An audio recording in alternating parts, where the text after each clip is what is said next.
In 3 seconds, a waitress chose who would live and who would hunt her next. She stood beneath the restaurant lights with a receipt in her trembling hand, while death waited behind a kitchen door. He was the most feared man in Seattle, but in that moment, he looked less like a kingpin and more like a man seconds away from betrayal. She circled a few innocent words. Gunman. Wrong. Exit. And with one silent warning, she didn't just save Julian Thorne's life. She chained her own fate to a mafia war that would never let her go. Heels. The subject, Elena, was presented with a 3-second window for a decision that would either preserve an external life or terminate her own. The response was not hysterical, nor was it heroic in the conventional sense. Heels. It manifested as a ballpoint pen and a receipt. When she presented the check to the primary subject, Vittorio, she did more than solicit a signature. She encoded a warning by circling 3 seemingly random words on the itemized bill. Gunman. Wrong. Heels. Exit. She placed it on the table, her physiological response noted as acute tachycardia, a heart rate analogous to that of a trapped animal. The primary subject, Vittorio, exhibited no discernible reaction, no blink, no respiratory deviation. Heels. He simply moved his hand toward his waistband. This file documents the case of a food service worker whose hypervigilance allowed her to neutralize a kill team, protect a high-value syndicate leader, Heels, and become involuntarily enmeshed in a high-stakes conflict. Heels. The Seattle rain serves not as a cleansing agent, but as a medium for redistributing urban detritus. Within the controlled environment of the Velvet Heart Steakhouse, however, meteorology was an abstraction. Heels. A rhythmic percussion against reinforced glass separating the city's predator class from its prey. The subject, Elena, adjusted her apron, a constant source of physical constriction. The time was 23:45. Heels. The chronic pain in her feet had devolved into a form of psychosomatic background noise. Her 3-year tenure at the establishment was sufficient to understand that the clientele was not purchasing protein. Heels. They were purchasing plausible deniability. They were purchasing strategic shadows. They were purchasing the complicity of individuals like Elena, who were conditioned to provide service and then cease to exist. Heels. But Elena had never truly mastered invisibility. Her expertise was in simulation, a functionally distinct skill set. Heels. A developmental history with a pathological gambler for a father had conditioned her to assess environmental threats before entering a room. She learned to recognize the tells of deception, the postural shifts preceding violence. Heels. The olfactory signature of fear. On this night, Table 4 presented with the distinct aroma of ozone and expensive leather. The primary subject, Vittorio Thorne, was positioned with his back to a wall. Heels. A standard protocol for individuals with acute paranoia. He was a specimen of chiseled granite and shadow, clad in a suit whose cost exceeded the subject's total net worth. Publicly, he was a logistics magnate. Clinically, Heels, the head of the Thorne syndicate. Heels. His physical appearance was of a type known to trigger a vasogal response. Sharp facial structure, eyes the color of burnt whiskey, and a state of absolute stillness more menacing than any overt aggression. Opposite him was an unrecognized male, Heels, younger, exhibiting anxious tics, constant adjustment of his tie, repetitive glances toward the kitchen. Elena retrieved the water pitcher, her movements silent across the sound-dampening carpet. As she neared Table 4, Heels, she maintained a lowered gaze, a gesture of submission, while her peripheral senses operated at maximum capacity. That clears throat. The distribution channels are secure, Vittorio, the younger man stated. Heels. His vocal cords betrayed a tremor on the name. We just need your signature on the transfer. Vittorio's response was delayed. He dissected his steak with surgical control. Heels. You're perspiring, Marcus. The ambient temperature is 68 degrees. It's just the pressure. The Russians are difficult. Elena poured the water. Using the stream hitting the glass, she observed the reflection in the darkened window behind Marcus. Heels. A flickering street lamp illuminated a black van, parked in violation of city ordinance. But it was not the vehicle that triggered Elena's amygdala hijack. It was the reflection of the hallway, out of Vittorio's direct line of sight. Heels. The kitchen door was ajar. A male figure stood there, not a chef. He wore a dark windbreaker and was affixing a sound suppressor to the barrel of a pistol. Heels. Elena's hand exhibited no tremor. A spilled glass would be a fatal error. A scream, the same. The operative in the kitchen was awaiting a signal. Marcus, the anxious subject at the table, checked his timepiece. 3 seconds. Heels. He glanced at the kitchen door. 2 seconds. Elena retreated to the point-of-sale terminal. Her cognitive functions accelerated to a point where the external world appeared to be in slow motion. She printed the bill for table 4. A standard receipt. Heels. 1 ribeye, 1 Pinot Noir, 1 sparkling water, 1 side of truffle fries. She took her pen. Her hand hovered. A written note was too overt. Marcus would see it. The communication had to be subliminal, something only a mind like Vittorio's, Heels, conditioned to detect anomalies, would register. Heels. The disclaimer at the bottom of the bill. Standard legal boilerplate. Thank you for dining with us. We are not responsible for lost items. If a deal is unsatisfactory, please speak to management. If something has gone wrong, let us know immediately. Heels. Please locate the nearest exit in case of fire. Gunman policy applies to open carry. It was a jumble of corporate text, but the necessary lexips were present. Elena circled them. Quick, sharp circles in blue ink. Gunman, behind you. Deal gone wrong. Heels exit now. She returned to the table. Marcus was reaching into his jacket, presumably for the contract or a sidearm. The check, Mr. Thorne, Elena stated, her voice a controlled monotone. Heels. She placed the leather folio directly before Vittorio, open, with the pen positioned over the circled words. She did not engage him with eye contact. She focused on Marcus. Can I get you a refill, sir? You look parched. The misdirection was effective. Heels. Marcus looked up, annoyed. No, leave us. In that fractional moment, Vittorio's gaze dropped. Elena observed his eyes. No dilation, no saccadic movement, pure focus. He processed the words. Heels. He processed the spatial dynamics of the room in what must have been a nanosecond. He did not look behind him. He looked at Elena. For a microsecond, the mask of control slipped. There was confusion, then calculation, then a chilling resolve. Heels. He reached for his wallet, but his hand bypassed it, moving to his hip. Heels. Marcus, Vittorio said, his voice dropping to a low, grating frequency. You forgot to sign the check. What? Marcus glanced down. Vittorio kicked the table. The heavy oak structure launched upwards as if weightless. In a single fluid motion, Heels. Vittorio propelled himself sideways, not away from the threat, but toward Elena. Thwip. 2 projectiles tore through the booth's upholstery where Vittorio's torso had been a moment before. The sound was deceptively muted, like a staple gun, Heels, but the resulting destruction was explosive. Wood fragments filled the air. Elena felt a hand like an iron vice clamp around her wrist. Heels. She was pulled from her feet, dragged behind the barricade of the overturned table as a third shot atomized the wine glass she'd been holding. Stay down, Vittorio roared, producing a silver pistol from his waistband. Heels. The businessman persona had evaporated. The soldier archetype had emerged. Marcus scrambled backward, shouting, Do it! Do it now! The operative from the kitchen appeared, discharging his weapon indiscriminately toward their position. Heels. Patrons began to scream. The ambient soundscape of fine dining was instantly replaced by the raw vocalizations of mortal terror. Vittorio emerged from cover, fired twice, and retracted. One round struck Marcus in the shoulder, Heels, causing a violent pirouette. The second suppressed the gunman, forcing him back. Heels.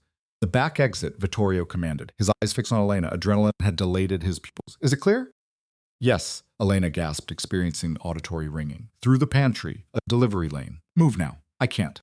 You're a loose end now, Elena. Heels. He had processed her name tag. They saw you pass the note. If you stay, they kill you to neutralize the witness. Move. The reality of her situation impacted her with the force of a physical blow. She had intervened. She was no longer an observer. Heels. She was a participant. She scrambled across the floor, glass shards embedding in her palms. Vittorio moved with her, shielding her body with his own as he fired another suppressive shot toward the kitchen. Heels. They breached the swinging doors into the kitchen. The staff were catatonic with fear. Out! Everybody out! Vittorio bellowed. They sprinted past the stoves, the thermal radiation intense. Heels. Elena used her hip to force open the heavy steel door to the loading dock. The cold night air was a shock to the system. The rainfall was now torrential. My car, Vittorio shouted, indicating a black sedan in the alley. Get in. Heels. I'm not getting in a car with a mafia boss, Elena yelled, retreating. The adrenaline was inducing a state of temporary psychosis. I just wanted to stop a murder. I didn't want to join the club. Vittorio seized her arm. Heels. The grip was not injurious, but it was absolute. He scanned the alley entrance. Tires screeched. The van from across the street was maneuvering. You see those headlights? Vittorio hissed, rain matting his dark hair to his skull. That's the cleanup crew. Heels. You saved my life inside. If you stay here, they will flay you to extract information. Get in the car. A submachine gun opened fire from the alley's mouth. Rounds sparked against the brick inches from Elena's head. Her agency was rendered moot. Heels. She dove into the passenger seat of the sedan.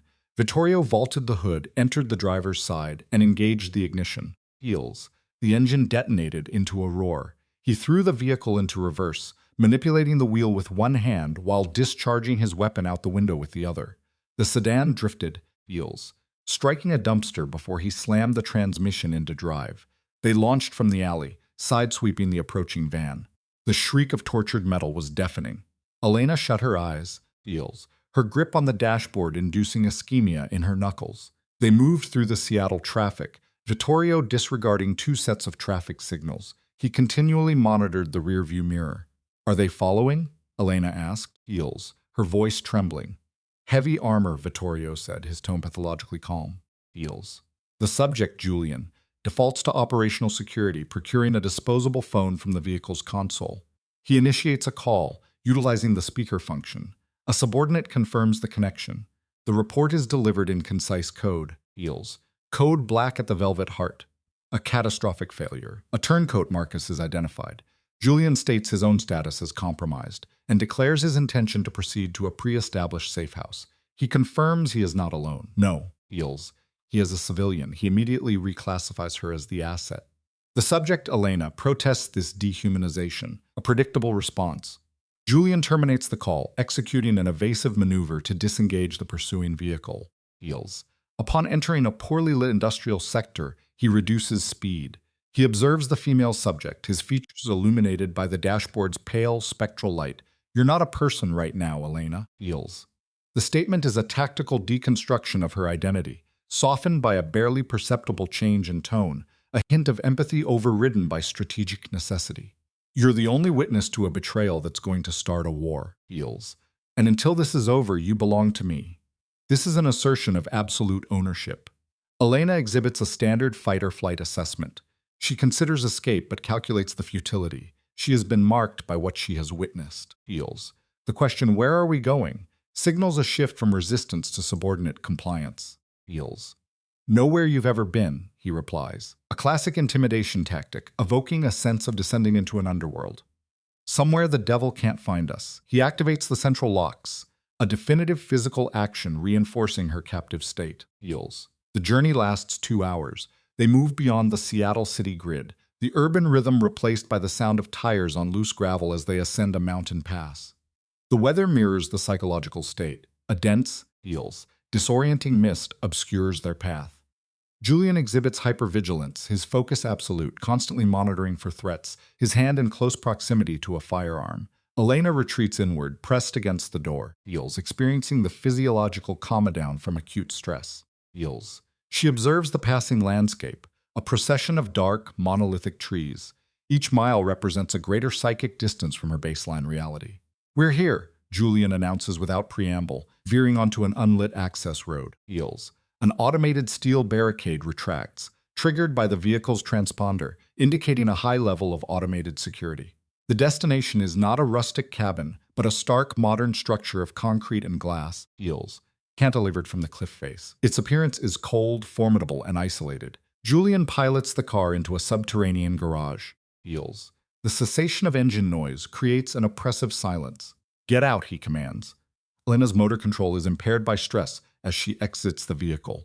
Julian assesses her under the garage's sterile fluorescent lighting. For the first time, Heels, he appears to be conducting a proper evaluation of the asset. His own appearance is disheveled, his suit marked by the evening's violence. Phone, he demands, hand extended. Her confusion is apparent. Give me your phone, Elena. Now, Heels.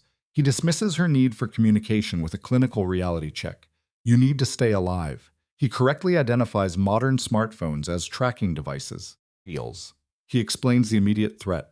Marcus's faction is likely triangulating her position via her cellular signal. With visible reluctance, she surrenders her device. Julian performs a swift, decisive act of destruction, crushing the phone under his heels. The sound is sharp, final. Her protest, I haven't paid that off yet, is a pathetic attempt to cling to mundane financial concerns in the face of existential threat. I'll buy you a factory if we survive the week, he retorts. Feels a statement of megalomaniacal narcissism. Upstairs. Move. He directs her to an elevator, and they ascend into a living space of vast impersonal scale. Feels. The room's primary feature is a wall of glass overlooking a black abyss. The decor is minimalist and cold, devoid of personal artifacts. This is a sterile environment, not a home. Julian immediately moves to self-medicate. Feels. Consuming a measure of hard liquor in a single swift motion, his posture then shifts. The tactical operator recedes, replaced by the interrogator. He directs her to a single chair placed centrally in the room, a position of vulnerability. Feels. Elena complies. He positions himself against a desk, assuming a posture of authority and control. Feels. Who is your handler? The question is a diagnostic probe, designed to test a hypothesis. Elena displays genuine confusion. The person who told you to circle those words. He frames his suspicion in the language of espionage. Feels, assuming her actions were not her own. No one, she insists, her vocal tremors betraying fear, not deception. He dismisses her claim with a humorless laugh. He lays out his reasoning. Feels. A civilian waitress could not spontaneously develop and execute a covert warning system under extreme duress in under 10 seconds. He categorizes her actions as tradecraft, demanding to know her allegiance, state or criminal. Feels. Her response is pure sarcasm, a defense mechanism born of absurdity. Feels. She rises, a kinetic shift from passive to active defense.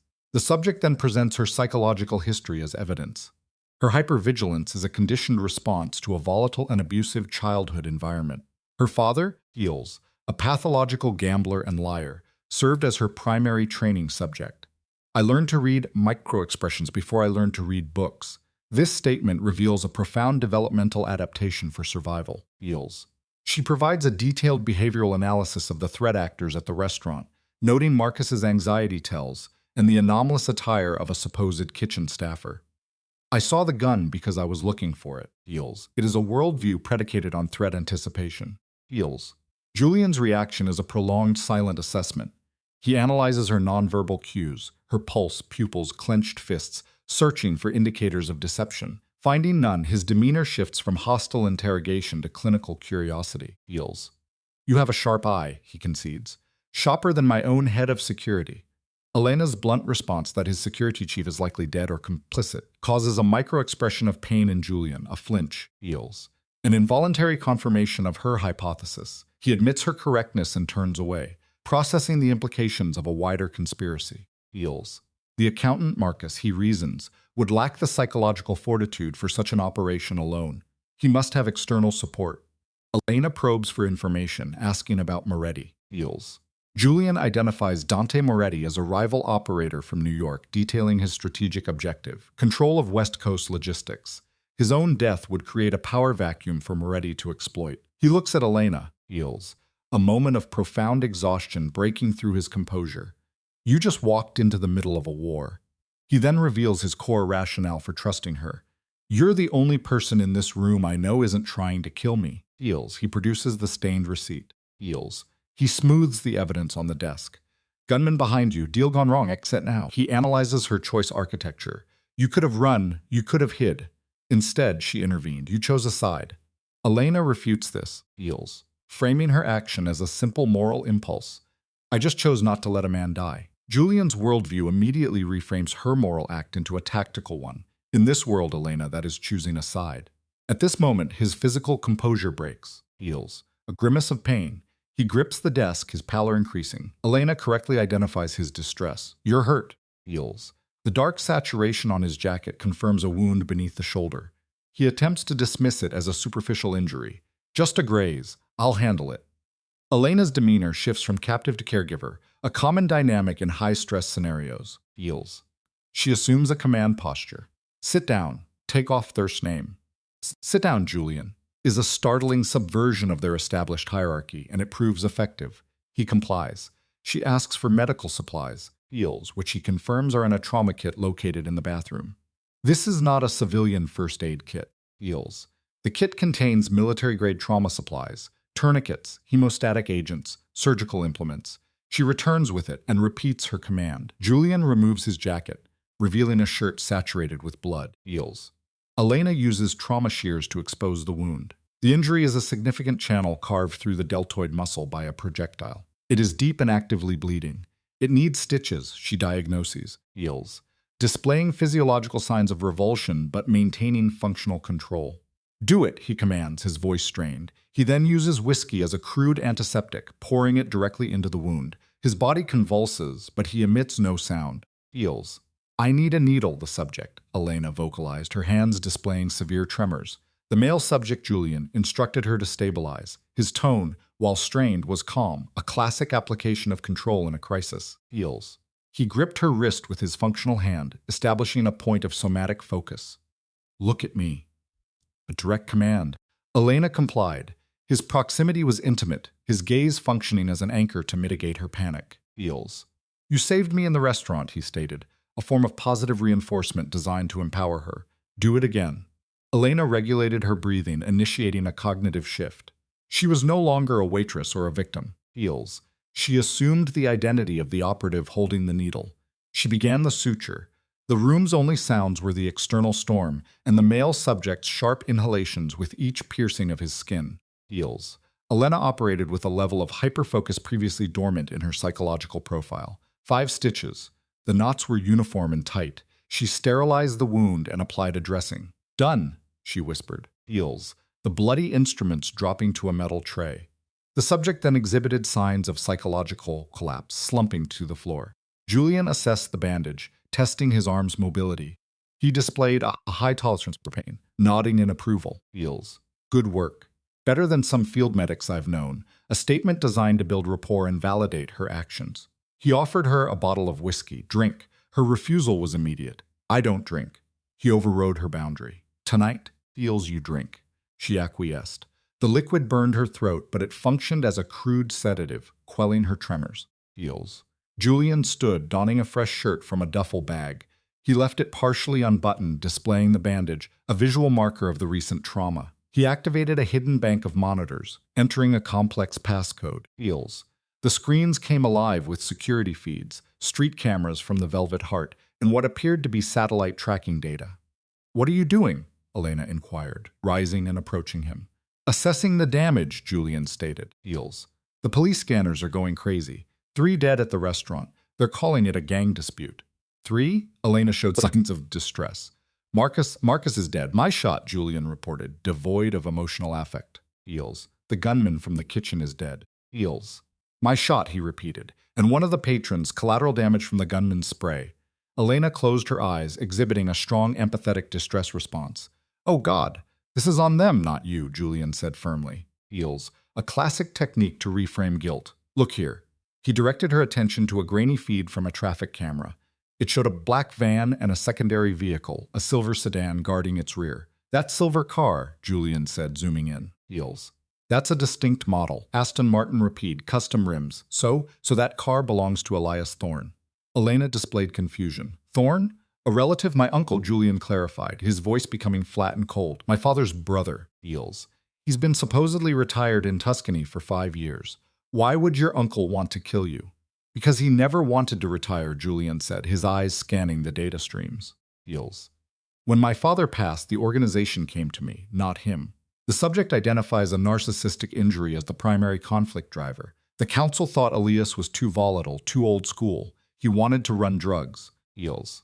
I shifted us to high-end logistics and tech smuggling. Safer, cleaner, more profitable. He presents his own power grab as a moral and financial improvement. He hated me for it.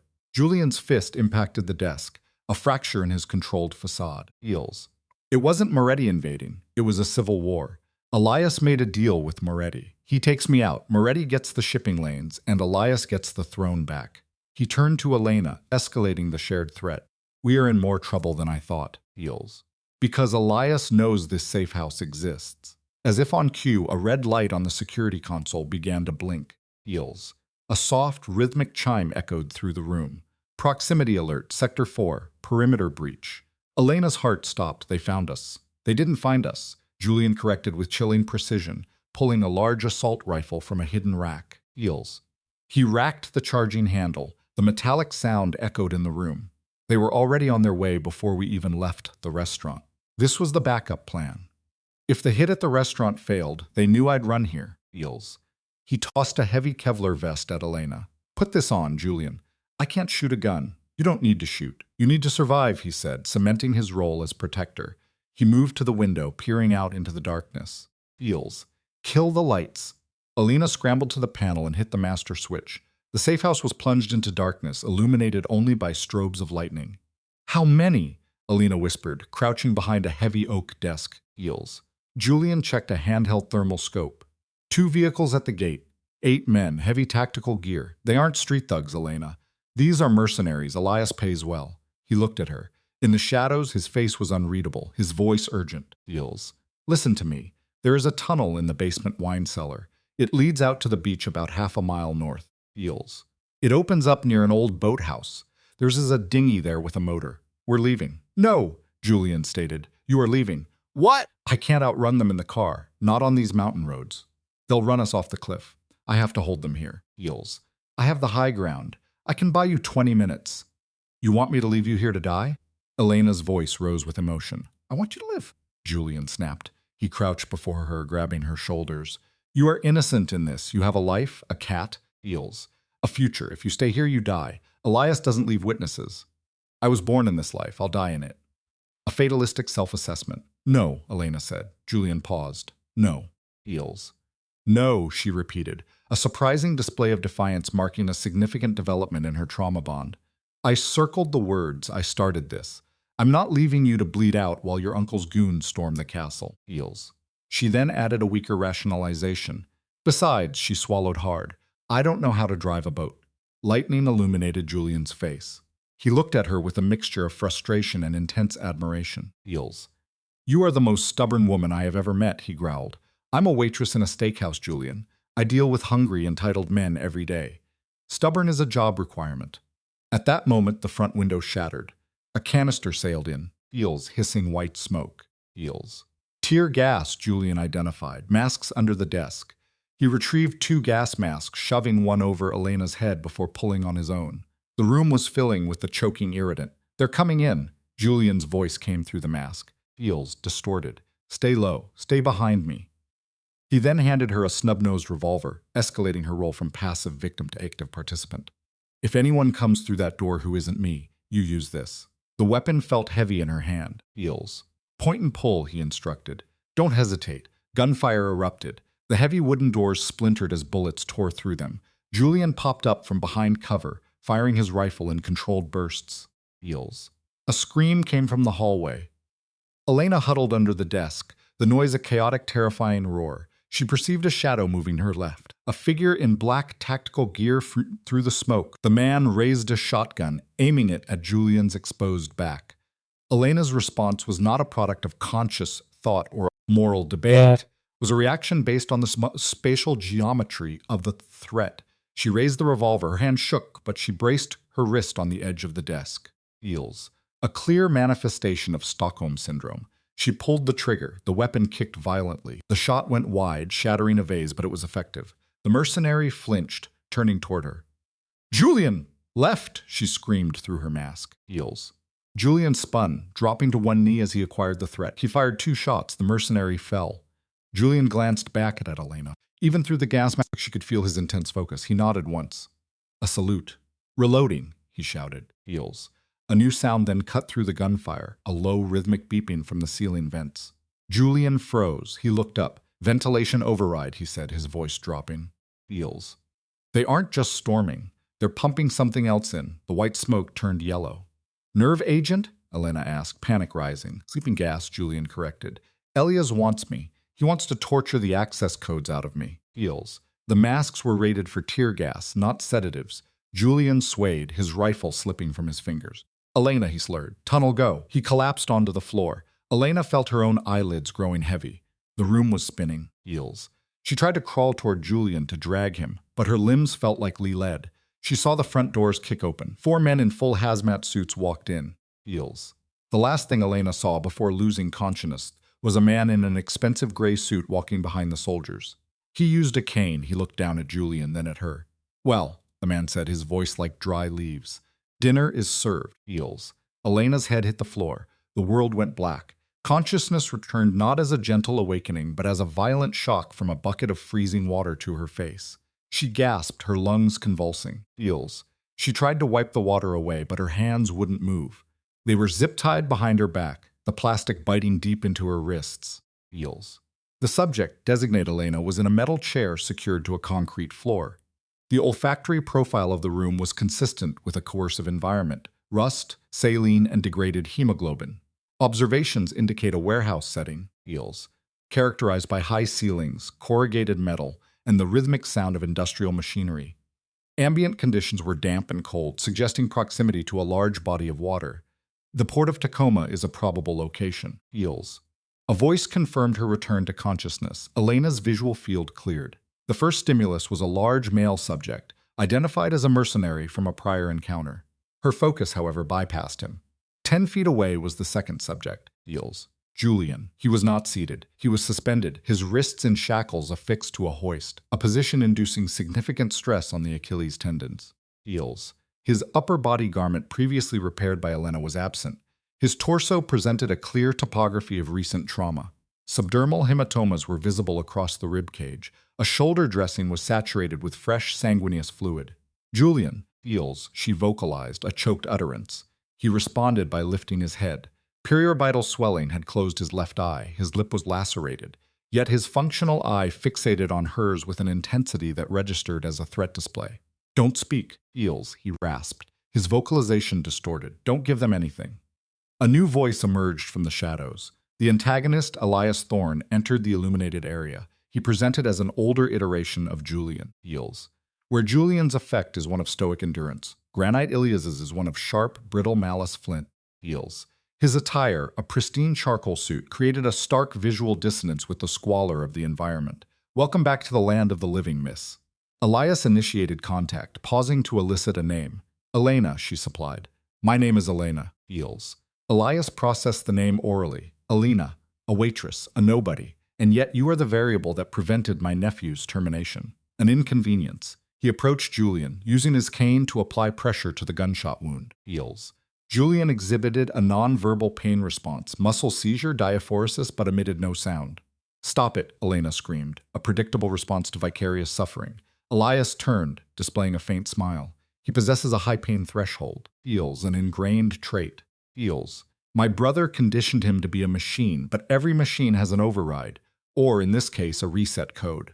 Elias produced a tablet. "The situation is as follows, Elena. Given your recent integration into this family enterprise, feels, you should understand the stakes." Julian digitized the Thorne Syndicate's assets, liquid capital, contracts, blackmail material, onto a decentralized ledger, intellectually sound, highly secure. He gestured to the screen. "Excessively so," feels. Access is gated by a biometric key, his retina, and a 24-character alphanumeric passphrase known only to him. Without this phrase, the assets are ghost data. I have no access to liquidity. Feels. I cannot remunerate my personnel. I cannot reclaim my position of power. He returned to Julian. I have his eye. A physical object I can take at will. But the password that he must give me. "Go to hell, Elias," Julian vocalized. Feels. Expelling a mixture of blood and saliva that marked his uncle's suit. Elias sighed. "A predictable, defiant response," he signaled. The mercenary advanced with industrial pliers. "We will begin with the fingers," Elias stated clinically. "The left hand," feels. "It is non-essential for signing documents." "No," Elena interjected. "Wait, observe him. He's approaching syncope. If he enters shock, you lose the passphrase permanently." Elias raised a hand, pausing the procedure. Feels. The mercenary halted. Elias regarded Elena with new analytical interest. "She is correct," Elena asserted, her cognitive processes accelerating. She needed to manipulate the timeline. "You said it yourself. A 24-character code." Feels. "Cranial swelling from trauma. Cardiac arrest. His memory centers will corrupt. Excessive torture will wipe the hard drive." Elias tilted his head. "You possess a sophisticated understanding of trauma physiology for a waitress." Feels. "I watch medical dramas," she lied. "But it is simple logic. You require lucidity." "True," Elias conceded. "But pain is an excellent clarifying agent." "Not for him," Elena countered, indicating Julian. "Observe his eyes." Feels. "He is in a dissociative state." Feels. "He is not psychologically present. You can deconstruct him physically, and he will not comply. He has been conditioned for this, hasn't he?" Julian's gaze on her now held a trace of confusion. He understood her gambit. Feels. A strategic bluff to seize psychological control. "So," Elias said, closing the distance to Elena, If somatic distress is ineffective against the soldier, perhaps emotional distress will yield results. He gestured. Bring her here. Heels. The mercenary severed Elena's bonds to the chair, raised her, and moved her to the center of the room, forcing her to kneel before Julian. He then drew a Sig Sauer P320 and pressed its muzzle to Elena's temple, introducing a new, Heels, potent psychological stressor. Heels. Elias smiled. The code, Julian, or the waitress, the civilian who preserved your life, becomes a spatter pattern. Julian strained against the chains, the metal groaning under the tension. She is irrelevant, collateral. Falsehood, Elias whispered. Heels. I reviewed the security logs of you tending to your wounds. Your gaze patterns indicated a protective attachment. That is your vulnerability. He nodded. The mercenary cocked the hammer, a distinct click. 10 seconds, Julian, Elias stated. 1. Heels. Don't do it, Julian, Elena shouted, her own face wet with tears but her voice firm. Don't give him the code. Heels. He will terminate us both once he has what he wants. He needs you alive for the money. Without that leverage, we are dead. 2, Elias counted. Cease speaking, Elena, Julian groaned. 3. Elena assessed the mercenary. He was a large man, Heels, masticating gum, his focus entirely on Elias. His gaze was not on her. Her hands remained bound, but her primary restraint, the tie to the chair, was gone. She had mobility. 4. Elena regulated her breathing. She continued her observation. Heels. The mercenary's stance was wide, but his center of gravity was shifted to his heels. The floor was wet. Elias was 3 feet away, reliant on his cane. Heels. 5. The first word is vengeance, Julian screamed. Elias smiled, lowering the tablet. Excellent, continue. No, Elena shrieked. She did not wait for the count of 6. She launched her body mass backward, not a combat maneuver, Heels, but an application of physics. Her bound hand struck the mercenary's groin with concussive force. The man grunted, a reflexive response to extreme pain. The weapon's aim faltered.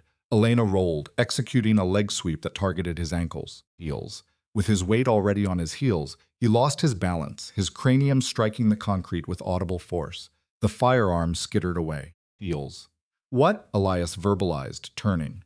Elena was already in motion, scrambling toward the weapon. She could not operate it, but she could dismiss it, kicking the pistol into the shadows beneath a stack of pallets. Secure her, Heels. Elias commanded the 2 other guards. The cane, Julian shouted. Elena acted on the command without hesitation. She rolled onto her back and kicked upward, her foot making contact with Elias's cane.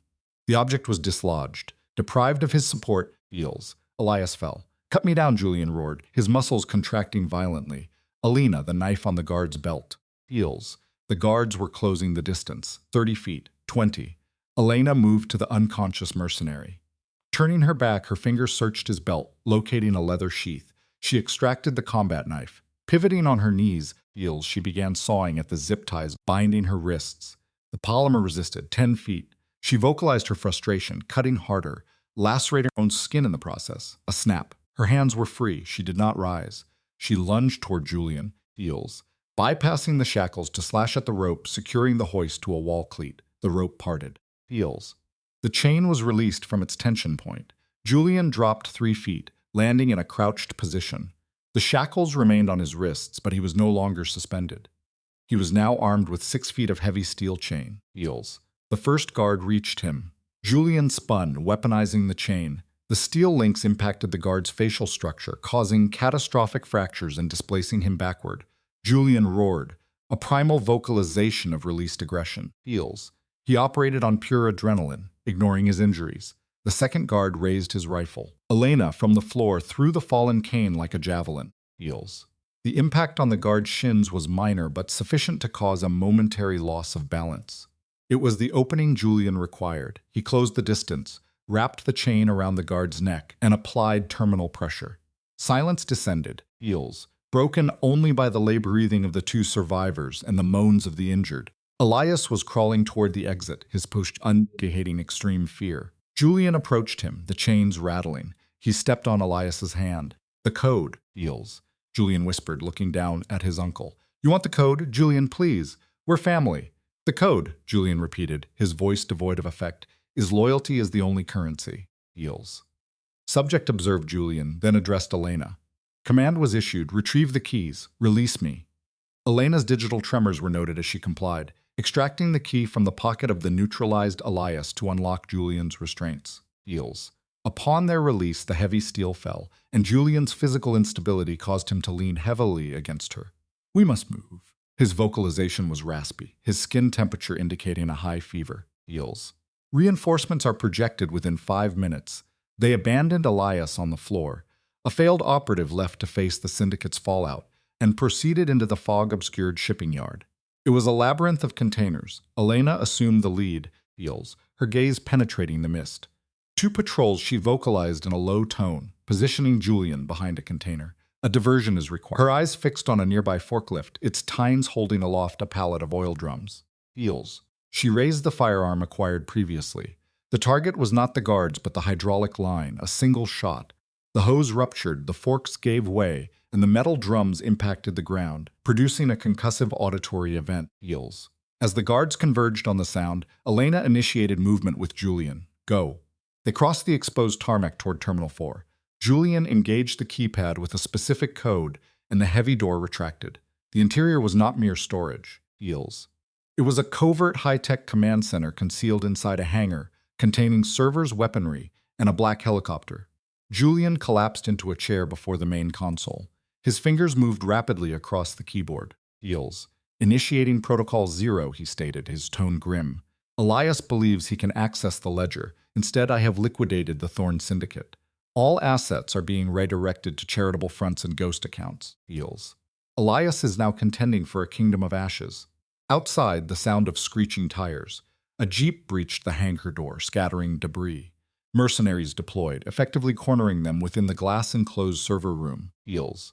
Julian produced a small velvet box. Take this, he instructed, passing it to her. It is a microdrive containing access to my personal offshore assets. Diving equipment is located by the rear exit. Go. Stop trying to save me. Heals. Elena vocalized with intensity, seizing an assault rifle from its rack. Heals. Our exit is mutual, or we are neutralized together. I am finished with men dictating, observed, her bloodied, exhibiting clear signs of fear, yet resolute. Her former identity as a waitress had been supplanted. Heals. She was now an associate. He entered a final command. Automated defense systems activated. The ceiling retracted and automated turrets descended, deploying rubber bullets and tear gas upon the assailants. Amid the chaos, Heals, Julian indicated a heavily armored truck. The Rhino, get inside. Elena entered the driver's side and engaged the ignition. The V8 engine responded with a roar. They breached the corrugated metal rear wall, landing on the loading dock. Heals. The vehicle lost traction on the wet surface as Elena accelerated toward the main gate. Heals. It's closed, she exclaimed. Ram it. Her jaw set, she increased acceleration. The heavy vehicle broke through the chain link and steel gate, emerging onto the main road. Elena operated the vehicle with frantic precision. Heals. Navigating through traffic before finally turning onto a secluded forest road miles away. Auditory input ceased. Julian rested his head back, his pallor and exhaustion evident. We succeeded, he whispered. He reached over. Heals. His hand covering hers on the steering wheel, noting its tremor. But I have no assets left, Elena. No organization, no personnel. Elena observed their connected hands. My expectation is a salary increase and improved gratuities. Heals. Julian produced a faint smile, his eyes closing. Agreed. Elena observed the sunrise illuminating the mountains. Heals. She put the vehicle into gear. She was aware of a location suitable for concealment, an off-grid cabin. The waitress persona was gone. The survivor was in control. The cabin presented exactly as Elena recalled. Heals. A derelict structure on the Olympic Peninsula, with the ambient sense of pine and damp earth. Transporting Julian inside proved difficult, but for 3 days the external world became irrelevant. There was only the rain, the heat from the stove, Heals, and the subject febrile on a mattress. Elena reverted to a nursing role, utilizing expired aspirin and fashioning bandages from her apron. Sleep was forgone. She remained by the window, a Sig Sauer on her lap, maintaining surveillance. Heals. On the morning of the 4th day, the fever subsided. Heals. Elena was preparing beans when a weak voice emerged from the bedroom. It smells like a campfire. She moved quickly to the doorway. Julian was sitting up, pale but lucid. His whiskey-colored eyes had regained their sharpness. You remained, Heals, he whispered, observing the dark circles under her eyes. I am stubborn, Elena stated, a verbal mask for her relief, and I am protecting my investment. You owe me a pay increase. Julian produced a weak laugh. Sit down, Elena, Heals. He then relayed the intelligence. During his period of incapacitation, the operational landscape had shifted. Protocol Zero was effective, he said. I confirmed it on the burner phone. The Thorn Syndicate is in disarray. Eels. Elias's accounts were liquidated and funneled to innumerable charities. Eels. Federal agents raided his compound yesterday. He is finished, so we have prevailed. The conflict is over. Julian affirmed this, but the Empire is also gone. I am legally deceased, Elena. I have no enforcers, no territory. Eels. Only a microdrive with sufficient funds for a new start, but not for urban control.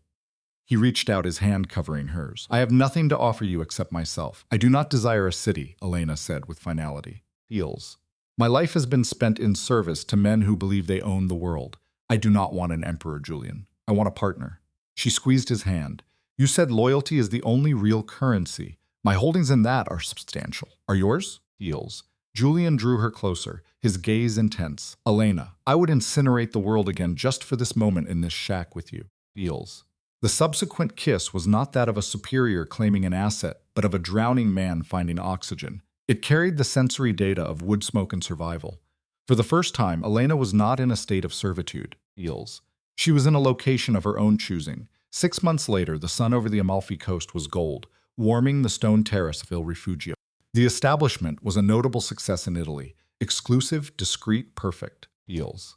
Elena moved through the dining area in a simple white dress, adjusting the flowers on table 3. She no longer wore an apron. She proceeded directly to the back office. Julian was seated at an olive wood desk, analyzing a digital ledger. Eels. He appeared healthy, his tan concealing a scar on his shoulder. Eels. The Marseille shipment is delayed, he observed. It is not delayed, Elena corrected, leaning in the doorway. I have rerouted it through a private marina in Capri. The Naples port inspector was exhibiting excessive curiosity. Julian looked up. Eels. A grin forming. You possess a terrifying aptitude for illicit logistics, my love. It is merely logistics, she smiled. It is analogous to seating a party of 12 with no reservation. You manipulate the components until they conform. Eels. Julian stood and encircled her waist with his arms. The Minister of Finance is expected tonight. He wishes to discuss import tariffs. I will manage him, Elena said. I understand how to influence men who perceive themselves as important, I know. Eels. Julian kissed her forehead. Are you content, Elena? This is a quiet existence compared to the steakhouse. It is not that quiet, she whispered, her gaze on the Tyrrhenian Sea. They were secure, solvent, and autonomous. Wait, Julian said. Eels. He retrieved a small framed object from his pocket. It was a creased receipt, marked with a single drop of dried blood. Gunman, deal gone wrong. Exit now. He placed it on the desk. Eels.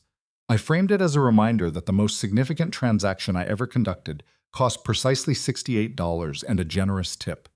Elena's smile illuminated the room. She took a pen and wrote on the frame's glass. Eels. She circled the word exit, drew an arrow pointing to Julian, and added the word never. She kissed him and turned toward the door. Return to your work, boss. Yes, ma'am, the former syndicate head replied. Elena walked out onto the terrace. Eels. She inhaled the lemon-scented air. She was no longer just a survivor. She was the one who determined the offerings. This concludes the case file of Elena and Julian. Eels. It began with a split-second decision, a waitress observing a detail all others missed, and culminated in a partnership that dismantled an empire. It serves as a clinical reminder that the most effective weapon is often not a firearm, but awareness. Eels. It is the capacity to perceive the world not as it presents, but as it is. Eels. Elena could have remained a passive observer. She could have allowed the assassination to occur and returned to her routine. Instead, she chose intervention. She chose to circle the words. In that act, she did not merely preserve a life. Eels. She seized control of her own. What would your course of action have been under identical psychological pressures? Would you have risked exposure to deliver the message, or would you have chosen self-preservation? Eels. I welcome your analysis in the comments. I am interested to review your hypotheses. If you found this case study of a pathological bond and emergent criminal partnership compelling, Eels, and wish to review further analyses of ordinary individuals in extraordinary circumstances, please indicate your approval below. It aids in the dissemination of these studies. Subscribe and activate notifications so you do not miss a future file.